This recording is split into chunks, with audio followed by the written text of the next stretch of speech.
ನಮಸ್ಕಾರ ಸ್ನೇಹಿತರೆ, welcome back to tech facts Kannada ಚಾನಲ್ಗೆ. ನಾನು ನಿಮ್ಮ ಮಂಜುನಾಥ್. ಸ್ನೇಹಿತರೆ, BPL ರೇಷನ್ ಕಾರ್ಡ್ ಇರೋರಿಗೆ ದೊಡ್ಡ ಶಾಕಿಂಗ್ ನ್ಯೂಸ್ ಈಗ ಸರ್ಕಾರ ನೀಡಿದೆ. ಸೊ ಅದೇನಂತ ಹೇಳಿದ್ರೆ 70% ಅಷ್ಟು BPL ರೇಷನ್ ಕಾರ್ಡ್ಗಳು ಇನ್ನು ಮುಂದೆ ಕ್ಯಾನ್ಸಲ್ ಆಗ್ತಾ ಇದೆ. ಸೊ ನೀವು ಈ ಒಂದು ತಪ್ಪನ್ನು ಮಾಡಿದರೆ, ನೀವು ಈ ಒಂದು ಕೆಲಸನ ಮಾಡಿದರೆ ಇನ್ನು ಮುಂದೆ ನಿಮಗೆ ರೇಷನ್ ಕಾರ್ಡು ಸಿಗೋದಿಲ್ಲ. ಪ್ರತಿಯೊಂದು ನ್ಯಾಯಬೆಲೆ ಅಂಗಡಿಗೂ ಕೂಡ ಈ ಒಂದು ಪತ್ರನ ಕೊಟ್ಟಿದೆ. ಸೊ ಆ ಒಂದು ಪತ್ರದಲ್ಲಿ ನಿಮ್ಮ BPL ರೇಷನ್ ಕಾರ್ಡ್ಗಳನ್ನು ಕ್ಯಾನ್ಸಲ್ ಮಾಡೋದ್ರ ಬಗ್ಗೆ ಒಂದಿಷ್ಟು ಮಾಹಿತಿಗಳು ಇದೆ ಸ್ನೇಹಿತರೆ. ಹಾಗಿದ್ರೆ ಯಾವ ಒಂದು ತಪ್ಪನ್ನು ನಾವು ಮಾಡಿದ್ದೀವಿ, ಯಾವ ಒಂದು ಕೆಲಸನ ನಾವು ಈಗಾಗಲೇ ಮಾಡ್ತಾ ಇದ್ದೀವಿ, ಏನಕ್ಕೋಸ್ಕರ ರಾಜ್ಯ ಸರ್ಕಾರ ಈ ರೀತಿಯಾಗಿರುವಂಥ ಅಧಿಸೂಚನೆಯನ್ನು ಈಗಾಗಲೇ ನ್ಯಾಯಬೆಲೆ ಅಂಗಡಿಗಳಿಗೆ ಹೊರಡಿಸಿರೋದು. ಸೊ ಇದೆಲ್ಲದರ ಕುರಿತು ಕಂಪ್ಲೀಟ್ ಆದಂಥ ಮಾಹಿತಿನ ನಿಮಗೆ ತಿಳಿಸಿಕೊಡುವಂಥ ಪ್ರಯತ್ನ ಮಾಡ್ತೀನಿ. ಈ ವಿಡಿಯೋನ ಎಲ್ಲೂ ಕೂಡ ಸ್ಕಿಪ್ ಮಾಡದೆ ಕೊನೆ ತನಕ ನೋಡೋದಕ್ಕೆ ಟ್ರೈ ಮಾಡಿ. ನೀವಿನ್ನೂ ಯಾರ್ಯಾರು ಹೊಸಬರು ನನ್ನ ಚಾನಲ್ನ ಸಬ್ಸ್ಕ್ರೈಬ್ ಮಾಡದೆ ಈ ಒಂದು ವಿಡಿಯೋನ ನೋಡ್ತಾ ಇದ್ದೀರೋ, ಪ್ಲೀಸ್ ಸಬ್ಸ್ಕ್ರೈಬ್ ಮಾಡಿ, ಪಕ್ಕದಲ್ಲಿರುವಂಥ ಬೆಲ್ ಐಕನ್ನ ಪ್ರೆಸ್ ಮಾಡಿ. ಸ್ನೇಹಿತರೆ, ನೀವು ಸಬ್ಸ್ಕ್ರೈಬ್ ಮಾಡಿ ನನಗೆ ಸಪೋರ್ಟ್ ಮಾಡೋದ್ರಿಂದ ಇದೇ ರೀತಿಯಾದಂಥ ಒಳ್ಳೊಳ್ಳೆ ಕಂಟೆಂಟ್ ಇರುವಂಥ ವಿಡಿಯೋನ ನಿಮ್ಮ ಮುಂದೆ ತರಲಿಕ್ಕೆ ನನಗೆ ಪ್ರೋತ್ಸಾಹ ಸಿಗುತ್ತೆ. ಅದರ ಜೊತೆಗೇ ಈಗಾಗಲೇ ಯಾರ್ಯಾರು ನನ್ನ ಚಾನಲ್ನ ಸಬ್ಸ್ಕ್ರೈಬ್ ಮಾಡಿ ನನಗೆ ಸಪೋರ್ಟ್ ಮಾಡ್ತಾ ಬಂದಿದ್ದೀರೋ ಅವರೆಲ್ಲರಿಗೂ ಕೂಡ ತುಂಬಾ ಥ್ಯಾಂಕ್ಸ್. ಈ ವಿಡಿಯೋ ನಿಮಗೆ ಇಷ್ಟ ಆಗ್ತಾ ಇದ್ದರೆ ಲೈಕ್ ಮಾಡಿ, ಸಾಧ್ಯವಾದಷ್ಟು ನಿಮ್ಮ ಸ್ನೇಹಿತರಿಗೆ ಈ ಒಂದು ವಿಡಿಯೋನ ಶೇರ್ ಮಾಡಿ. ಸ್ನೇಹಿತರೆ, ಎಷ್ಟೋ ಜನಗಳಿಗೆ ನೀವು ಹೆಲ್ಪ್ನ ಮಾಡ್ತೀರಾ, ಅಂದರೆ ಎಷ್ಟೋ ಯೂಟ್ಯೂಬರ್ಸ್ಗಳಿಗೆ ನೀವು ಹೆಲ್ಪ್ನ ಮಾಡ್ತೀರಾ, ಸಪೋರ್ಟ್ ಮಾಡ್ತೀರಾ. ಸೊ ಅದೇ ರೀತಿಯಾಗಿ ನನಗೂ ಕೂಡ ಸಪೋರ್ಟ್ ಮಾಡಿ ಅಂತ ಕೇಳ್ಕೊಳ್ತಾ ಇದ್ದೀನಿ. ನನ್ನ ಚಾನಲ್ನಲ್ಲಿ ಯಾವುದೇ ರೀತಿಯಾದಂಥ ತಪ್ಪಿದ್ರೂ ಕೂಡ ಅಥವಾ ಯಾವುದೇ ರೀತಿಯಾದಂಥ ಪ್ರಾಬ್ಲಮ್ ಇದ್ದರೂ ಕೂಡ ನೀವು ದಯವಿಟ್ಟು ಕಾಮೆಂಟ್ ಸೆಕ್ಷನಲ್ಲಿ ಕಾಮೆಂಟ್ ಮಾಡಿ, ನಾನು ಅದನ್ನು ತಿದ್ದುಕೊಳ್ಳೋದಕ್ಕೆ ಪ್ರಯತ್ನ ಪಡ್ತೀನಿ. ಆದರೆ ಎಷ್ಟೋ ಜನರು ಬರೀ ವಿಡಿಯೋನ ನೋಡ್ತೀರಾ ಅಷ್ಟೇ, ಸಬ್ಸ್ಕ್ರೈಬ್ ಮಾತ್ರ ಮಾಡ್ತಾ ಇಲ್ಲ. ಸ್ನೇಹಿತರೆ, ಸಬ್ಸ್ಕ್ರೈಬ್ ಮಾಡಿ, ಸಪೋರ್ಟ್ ಮಾಡಿ ಅಂತ ನಾನು ಕೂಡ ನಿಮ್ಮಲ್ಲಿ ಮನವಿ ಮಾಡ್ತಾ ಇದ್ದೀನಿ ಸ್ನೇಹಿತರೆ. ಓಕೆ, ವಿಡಿಯೋನ ಶುರು ಮಾಡೋಣ ಈಗ. ಸ್ನೇಹಿತರೆ, ಈಗಾಗಲೇ BPL ರೇಷನ್ ಕಾರ್ಡನ್ನು ಕರ್ನಾಟಕ ರಾಜ್ಯ ಸರ್ಕಾರ ಏನಕ್ಕೋಸ್ಕರ ಕ್ಯಾನ್ಸಲ್ ಮಾಡ್ತಾ ಇರೋದು, ಅದು 70% ಅಷ್ಟು BPL ರೇಷನ್ ಕಾರ್ಡು ಕ್ಯಾನ್ಸಲ್ ಆಗ್ತಾ ಇದೆ ಅಂತೇಳ್ಬಿಟ್ಟು ಮಾಹಿತಿ ಬರ್ತಾ ಇದೆ. ಈ ಒಂದು ಪ್ರಾಬ್ಲಮ್ ಆಗಿರೋದಾದರೂ ಯಾಕೆ, ಈ ಒಂದು ಅಧಿಸೂಚನೆನ ಈಗ ಅವರು ಹೊರಡಿಸೋದಾದರೂ ಯಾಕೆ ಅಂತೇಳ್ಬಿಟ್ಟು ಇದ್ರ ಬಗ್ಗೆ ಕಂಪ್ಲೀಟ್ ಆದಂಥ ಮಾಹಿತಿನ ಒಂದೊಂದಾಗಿ ನಿಮ್ಮ ಮುಂದೆ ಎಳೆಯಾಗಿ ಬಿಚ್ಚಿಡ್ತೀನಿ.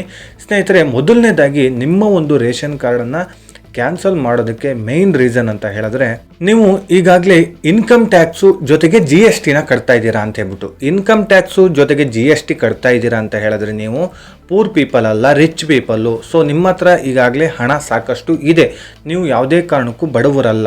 ಈ ಒಂದು BPL ರೇಷನ್ ಕಾರ್ಡ್ಗಳೇ ಕೊಟ್ಟಿರೋದು ಏನಕ್ಕಂತ ಹೇಳಿದ್ರೆ, ಬಡವರಿಗೆ ಉಚಿತ ಅಕ್ಕಿ ಜೊತೆಗೆ ಉಚಿತ ಆರೋಗ್ಯ ಸೌಲಭ್ಯಗಳು ಸಿಗಲಿ ಅಂತೇಳ್ಬಿಟ್ಟು ಈ ಒಂದು BPL ರೇಷನ್ ಕಾರ್ಡ್ಗಳನ್ನು ಕೊಟ್ಟಿರುವಂಥದ್ದು. ಆದರೆ ನೀವು ಬಡವರಲ್ಲ, ನೀವು GST ಸರ್ಕಾರಕ್ಕೆ ಇನ್ಕಮ್ ಟ್ಯಾಕ್ಸನ್ನೇ ನೀವು ಕಟ್ತಾ ಇದ್ದೀರಾ ಅಂತ ಹೇಳಿದ್ರೆ ನಿಮ್ಮ ಹತ್ರ ಸಾಕಷ್ಟು ಈಗಾಗಲೇ ಹಣ ಇದೆ, ನಿಮಗೆ BPL ರೇಷನ್ ಕಾರ್ಡಿನ ಅವಶ್ಯಕತೆಯೇ ಇಲ್ಲ ಅನ್ನೋದು ಸರ್ಕಾರದ ಲೆಕ್ಕಾಚಾರ. ಸೊ ಹಾಗಾಗಿ ನಿಮ್ಮ ಒಂದು ರೇಷನ್ ಕಾರ್ಡ್ಗಳನ್ನು ಕ್ಯಾನ್ಸಲ್ ಮಾಡ್ತಾ ಇದ್ದಾರೆ. ಅದರ ಜೊತೆಗೇ ನಿಮ್ಮ ಒಂದು ವಾರ್ಷಿಕ ಆದಾಯ ಬಂದು 1,20,000ಕ್ಕಿಂತ ಹೆಚ್ಚಿದೆ ಅಂತೇಳ್ಬಿಟ್ಟು. ಸೊ ನಿಮ್ಮ ಒಂದು ವಾರ್ಷಿಕ ಆದಾಯ ಬಂದು 1,20,000ಕ್ಕಿಂತ ಹೆಚ್ಚು ಇರಬಾರ್ದು, ಅಷ್ಟರ ಒಳಗಾಗಿ ನಿಮ್ಮ ಒಂದು ಆದಾಯ ಇರಬೇಕು. ಸ್ನೇಹಿತರೆ, ನೀವೇ ಈಗ ಯೋಚನೆ ಮಾಡಿ, ಪ್ರತಿ ತಿಂಗಳು ನಿಮ್ಮ ಒಂದು ಸಂಬಳ ಬಂದು 10,000 ಅಂತ ಇಟ್ಕೊಳ್ಳಿ.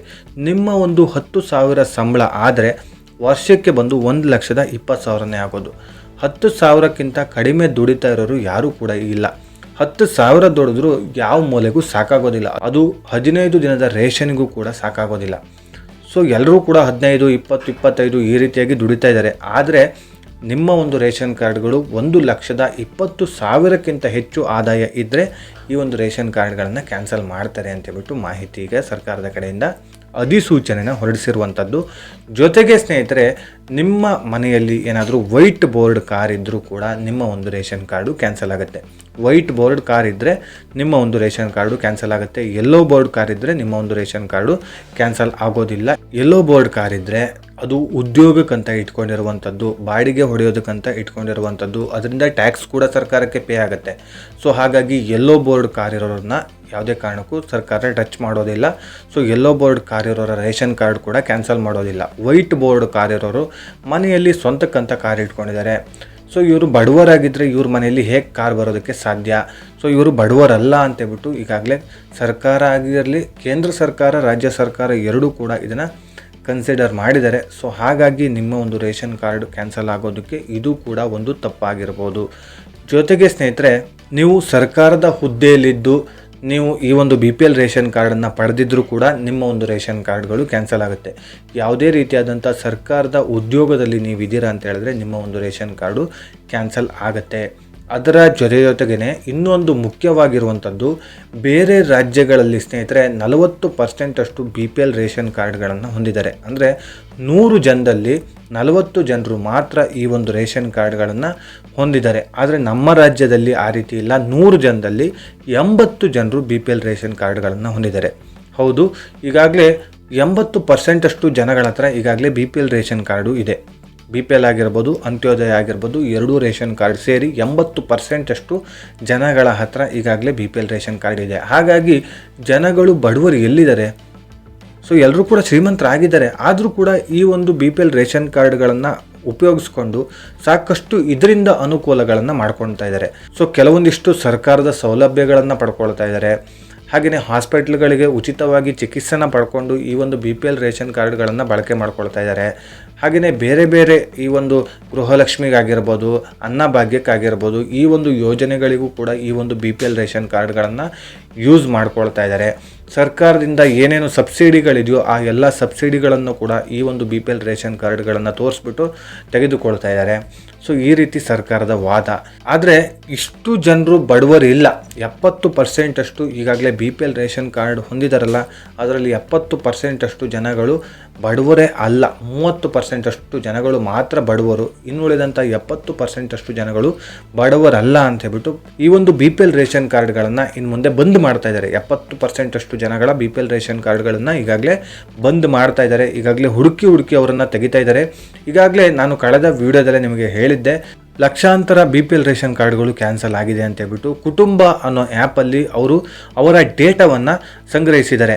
ಹೌದು ಸ್ನೇಹಿತರೆ, ಈಗ ಪರ್ಸ್ನಲಾಗಿ ನಾನೇ ಅಂತ ಇಟ್ಕೊಳ್ಳಿ, ನಾನೇ ಕುಟುಂಬ ಆ್ಯಪನ್ನು ಡೌನ್ಲೋಡ್ ಮಾಡಿದ್ದೀನಿ. ಆ ಒಂದು ಕುಟುಂಬ ಆ್ಯಪಲ್ಲಿ ನನ್ನ ಡೇಟಾವನ್ನು ಅಪ್ಲೋಡ್ ಮಾಡಿದ್ದೀನಿ. ಸೊ ಅದರಿಂದ GST ಹಾಗೆ ಇನ್ಕಮ್ ಟ್ಯಾಕ್ಸನ್ನು ನಾನು ಕಟ್ತಾ ಇದ್ದೀನಿ ಅಂತ ಹೇಳ್ಬಿಟ್ಟು ಸರ್ಕಾರಕ್ಕೆ ಗೊತ್ತಾಗುತ್ತೆ. ಆ ರೀತಿಯಾಗಿ ಲಕ್ಷಗಟ್ಟಲೆ ಈಗಾಗಲೇ ಕಾರ್ಡ್ಗಳು ಕ್ಯಾನ್ಸಲ್ ಆಗಿದೆ ಸ್ನೇಹಿತರೆ. ಹೌದು, ಈ ರೀತಿಯಾಗಿ ಕ್ಯಾನ್ಸಲ್ ಆಗಿರೋದ್ರ ಬಗ್ಗೆ ಈಗಾಗಲೇ ನಾನು ಕಳೆದ ಒಂದು 3-4 ದಿನದ ಹಿಂದೆ ವಿಡಿಯೋ ಮಾಡಿ ನಿಮಗೆ ತಿಳಿಸಿದ್ದೀನಿ. ಹಾಗಾಗಿ ಸಾಕಷ್ಟು ಜನರು ಹುಷಾರಾಗಿರಿ. ನಿಮ್ಮ ಒಂದು ಕಾರ್ಡ್ಗಳು ಕ್ಯಾನ್ಸಲ್ ಆಗೋದರ ಗಡಿ ಅಂಚಿನಲ್ಲಿದೆ. ಸದ್ಯದಲ್ಲೇ ಕ್ಯಾನ್ಸಲ್ ಆಗೋ ಚಾನ್ಸಸ್ಗಳು ಇದೆ. ಕ್ಯಾನ್ಸಲ್ ಆಗೋದ್ರಿಂದ ಸರ್ಕಾರದಿಂದ ಯಾವುದೇ ರೀತಿಯಾದಂಥ ಒಂದು ಸೌಲಭ್ಯಗಳು ನಿಮಗೆ ಸಿಗೋದಿಲ್ಲ. ಹಾಗಿದ್ರೆ ನಾವು ಏನು ಮಾಡಬೇಕು? ಬೈ ಚಾನ್ಸ್ ಕ್ಯಾನ್ಸಲ್ ಆದರೆ ನಾವು ಏನು ಮಾಡಬೇಕು ಅಂತ ನೀವು ಕೇಳೋದಾದರೆ, ನೀವು APL ಕಾರ್ಡ್ಗಳಿಗೆ ಅರ್ಜಿನ ಸಲ್ಲಿಸಬೇಕಾಗತ್ತೆ. APL ಕಾರ್ಡಿಗೆ ಅರ್ಜಿ ಸಲ್ಲಿಸೋದ್ರಿಂದ ನಿಮಗೆ ಉಚಿತವಾಗಿ ಏನು ಸಿಗೋದಿಲ್ಲ, ಅಂದರೆ ಸರ್ಕಾರದಿಂದ ಸೌಲಭ್ಯಗಳು ಸಿಗೋದಿಲ್ಲ. ಆದರೆ ಉಚಿತ ಅಕ್ಕಿ ಸಿಗುತ್ತೆ. ಉಚಿತ ಅಕ್ಕಿಗೆ ನೀವು ದುಡ್ಡು ಕೊಡಬೇಕಾಗತ್ತೆ. ಪರ್ ಕೆಜಿಗೆ 20 ರೂಪಾಯಿನೋ 10 ರೂಪಾಯಿನೋ ಏನೋ ಇದೆ, ಅದು ಕರೆಕ್ಟಾಗಿ ಗೊತ್ತಿಲ್ಲ ನನಗೆ. ಅಷ್ಟು ದುಡ್ಡು ಕೊಟ್ಟು ನೀವು ಪರ್ಚೇಸ್ ಮಾಡಬೇಕಾಗತ್ತೆ. ಅದೇ ಸರ್ಕಾರ ಈಗಾಗಲೇ BPL ರೇಷನ್ ಕಾರ್ಡ್ಗಳಿಗೆ ಉಚಿತ ಅಕ್ಕಿ ಕೊಡ್ತಾ ಇದ್ದಾರೆ. ನಿಮಗೆ ಆ ಒಂದು ಅಕ್ಕಿ ಬೇಕಂತ ಹೇಳಿದ್ರೆ 10 ರೂಪಾಯಿನೋ 20 ರೂಪಾಯಿನೋ ಪರ್ ಕೆಜಿಗೆ ಇರುತ್ತೆ. ಆ ಒಂದು ಅಮೌಂಟನ್ನು ಕೊಟ್ಟು ನೀವು ಪರ್ಚೇಸ್ನ ಮಾಡಬೇಕಾಗ್ಬೋದು ಅಷ್ಟೇ. ಬೇರೆ ರೀತಿಯಾದಂಥ ಸರ್ಕಾರದಿಂದ ಯಾವುದೇ ಒಂದು ಫ್ರೀ ಯೋಜನೆಗಳು ನಿಮಗೆ ಸಿಗೋದಿಲ್ಲ ಸ್ನೇಹಿತರೆ.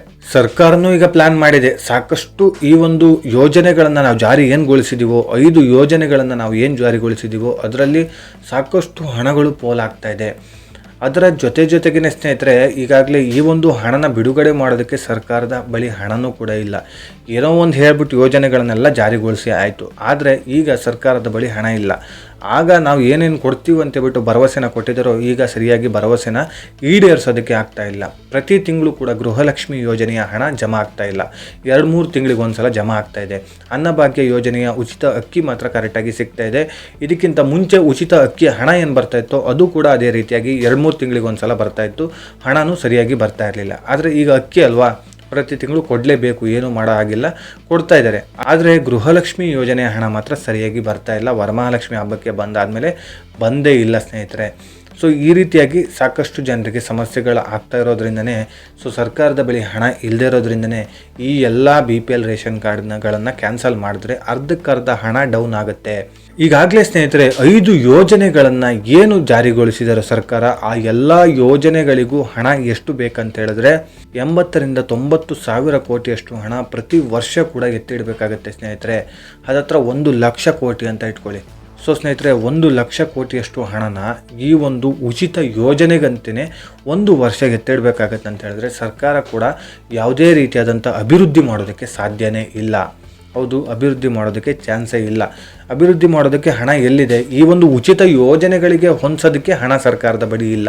ಹಾಗಾಗಿ ಇನ್ನೂ ಸಾಲ ಮಾಡ್ಕೊಳ್ತಾ ಹೋಗ್ತಾರೆ. ಬೇರೆ ಬೇರೆ ರಾಜ್ಯಗಳಿಂದ, ಕೇಂದ್ರ ಸರ್ಕಾರದಿಂದ ಸಾಲನ್ನು ಪಡ್ಕೊಂಡು ಇನ್ನೂ ಸರ್ವನಾಶ ಆಗುತ್ತೆ ಈ ಒಂದು ರಾಜ್ಯ. ಸೊ ಏನು ಮಾಡೋದಕ್ಕಾಗೋದಿಲ್ಲ. ಈಗಾಗಲೇ ಎಲೆಕ್ಷನ್ನು ಆಗಿದೆ, ಓಟು ಹಾಕಿದೆ, ಜನಗಳಿಗೂ ಕೂಡ ಇದ್ರ ಬಗ್ಗೆ ಅರಿವಾಗಿದೆ. ಈಗ ಸ್ಟಾರ್ಟಿಂಗಲ್ಲಿ ಉಚಿತ ಯೋಜನೆಗಳೆಲ್ಲದೂ ಕೂಡ ಸಿಕ್ಕಿದ್ರೆ ಒಳ್ಳೆಯದು ಅಂತೇಳ್ಬಿಟ್ಟು ಖುಷಿಯಾಗಿದ್ದು ಹೌದು. ಆದರೆ ಈಗ ಅವರಿಗೆಲ್ರಿಗೂ ಕೂಡ ಅರಿವಾಗ್ತಾ ಇದೆ, ಸರ್ಕಾರ ಆಗಿರಲಿ, ರಾಜ್ಯ ಆಗಿರಲಿ ಯಾವ ದಿವಾಳಿ ಅಂಚಿಗೆ ಹೋಗ್ತಾ ಇದೆ ಅಂತೇಳ್ಬಿಟ್ಟು ಪ್ರತಿಯೊಬ್ಬ ಬುದ್ಧಿವಂತನಿಗೂ ಕೂಡ ಇದು ಅರ್ಥ ಆಗ್ತಾ ಇದೆ. ಸೊ ನಿಮ್ಮ ಅನಿಸಿಕೆ, ಅಭಿಪ್ರಾಯನ ದಯವಿಟ್ಟು ಕಾಮೆಂಟ್ ಸೆಕ್ಷನಲ್ಲಿ ಕಾಮೆಂಟ್ ಮಾಡಿ. ನಿಮಗೆ ಈ ಒಂದು ಯೋಜನೆ ಬೇಕಿತ್ತಾ, ಅಥವಾ ಈ ರೀತಿ ಸಮಸ್ಯೆಗಳು ಆಗೋದಕ್ಕೆ ನಾವೇ ಕಾರಣನ, ಅಥವಾ ಈ 5 ಯೋಜನೆಗಳಲ್ಲಿ ಯಾವುದಾದ್ರೂ 1-2 ಮಾತ್ರ ಕೊಟ್ಟಿದ್ರೆ ಸಾಕಿತ್ತು, ಮಿಕ್ಕಿದ್ದು ಯಾವುದು ಬೇಡ ಅನ್ನೋ ರೀತಿ ನಿಮಗೆ ಮೈಂಡ್ ಸೆಟ್ ಇದೆಯಾ? ಅಥವಾ ಈ 5 ಯೋಜನೆಗಳನ್ನು ಕೊಟ್ಟಿರೋದು ಒಳ್ಳೆಯದೇ ಆಗಿದೆ, ಇದೇ ರೀತಿ ಕಂಟಿನ್ಯೂ ಆಗಲಿ? ಸೊ ಈಗಾಗಲೇ ಹೇಳಿದಾಗೆ ಯಾವುದೇ ರೀತಿಯಾದಂಥ ನಿಮ್ಮ ಒಂದು ತಲೆಯಲ್ಲಿ ಈ ಒಂದು ಯೋಚನೆ ಬಂದಿದ್ದರೆ ದಯವಿಟ್ಟು ನನ್ನ ಕಾಮೆಂಟ್ ಸೆಕ್ಷನಲ್ಲಿ ಕಾಮೆಂಟ್ ಮಾಡಿ. ನಿಮ್ಮ ಅನಿಸಿಕೆ, ಅಭಿಪ್ರಾಯನ ಹಂಚಿಕೊಳ್ಳೋದಕ್ಕಂತಲೇ ಕಾಮೆಂಟ್ ಸೆಕ್ಷನ್ ಇರೋದು. ನಿಮ್ಮ ಅನಿಸಿಕೆ, ಅಭಿಪ್ರಾಯನ ದಯವಿಟ್ಟು ಕಾಮೆಂಟ್ ಸೆಕ್ಷನಲ್ಲಿ ಕಾಮೆಂಟ್ ಮಾಡಿ ಅಂತ ಹೇಳ್ತಾ ಈ ಒಂದು ವಿಡಿಯೋನ ಇಲ್ಲಿಗೆ ನಾವು ಎಂಡ್ ಮಾಡ್ತಾ ಇದ್ದೀವಿ ಸ್ನೇಹಿತರೆ. ಸೊ ಸ್ನೇಹಿತರೆ, ಇದೇ ರೀತಿ ಇನ್ಫಾರ್ಮೇಟಿವ್ ವಿಡಿಯೋ ಒಂದಿಗೆ ನಾನು ಮುಂದಿನ ವಿಡಿಯೋದಲ್ಲಿ ಸಿಗ್ತೀನಿ. ಅಲ್ಲಿಯವರೆಗೂ ಧನ್ಯವಾದಗಳು.